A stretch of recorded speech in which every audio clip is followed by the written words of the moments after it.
आदिवासी उच्च माध्यमिक विद्यालय आत्मरक्षा तालीम प्रदान शिविर उद्यापित।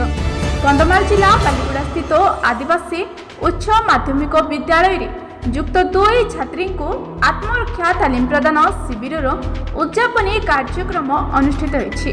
उक्त कार्यक्रम में मुख्य अतिथि भावे अवसरप्राप्त अध्यक्ष डाक्टर मधुसूदन महापात्र, मुख्य वक्ता भावे सरकारी उच्च बालिका विद्यालय प्रधान शिक्षयित्री अमिता स्मिता नायक, अधिकारिणी अध्यापिका संयुक्ता नायक, अध्यापिका अरुंधति प्रधान, प्रशासनिक अधिकारी अध्यापक तेजेश्वर नायक, अध्यक्ष कार्तिक चंद्रश्री प्रमुख उपस्थित रही आत्मरक्षा तालीम मूल उद्देश्य और कार्यकारिता संपर्क में उद्बोधन दे उपस्थित छात्री मानक प्रांजल भावे बुझाई।